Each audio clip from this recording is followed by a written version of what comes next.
All right, so we need to have a real conversation.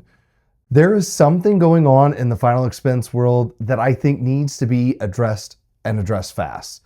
And honestly, it's been bugging me for a long time now. I've talked to families, sweet people who thought they were completely covered. They were relieved, they had peace of mind, only to find out that later the policy they were paying for didn't cover natural death for at least the first 2 years. Just imagine being that son or daughter trying to bury your mom, and then the insurance company says, sorry, this only pays out if she was hit by a bus or if she made it 2 to 3 years.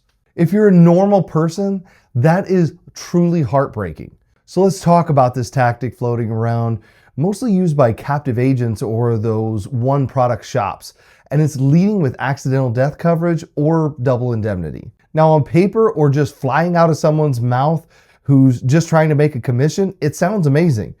You sit down with someone like Mrs. Jones. She's got congestive heart failure. She's on oxygen. She's in a wheelchair, and the agent tells her, good news, Mrs. Jones, you qualify for $15,000 in final expense coverage. It sounds like a win, right? But here's what they're not saying, or in my opinion, just blatantly lying about. It's either a 2-year modified or guaranteed issue policy, and during those first 2 years, it only pays out if she dies from an accident. If she passes from natural causes, which let's be honest is the more likely scenario, there's no full death benefit. In some cases, they only get their money back. They don't even get the 10% that many companies offer.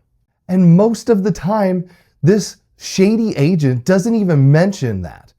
They just hype the $15,000 payout, but in fine print, it says double indemnity. Only if death is accidental. So what's she actually covered for? How does it actually break down? So she might be covered for $7,500, maybe even less. And that's only after the full 2 years.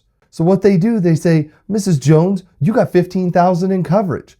But they don't say in accidental only, or mention that if you die of natural causes, you essentially get next to nothing.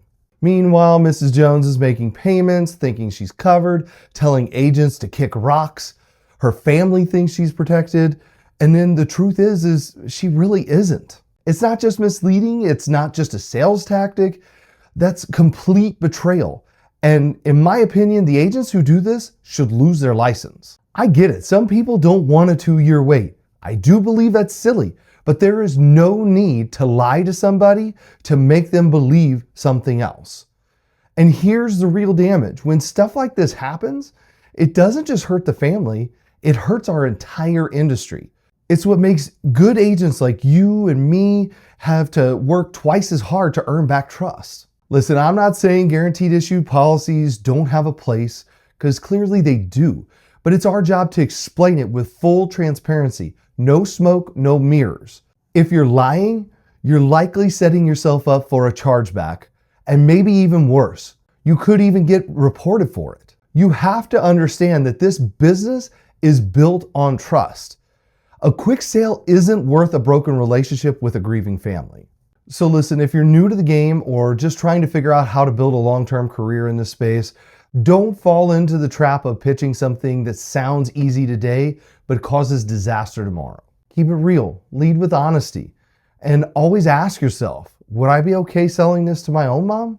Always remember, if the policy you sell falls apart when your client dies, you didn't protect a family. You just cashed a check. See you guys in the next one. Subscribe now to be a Fexpert. Do it.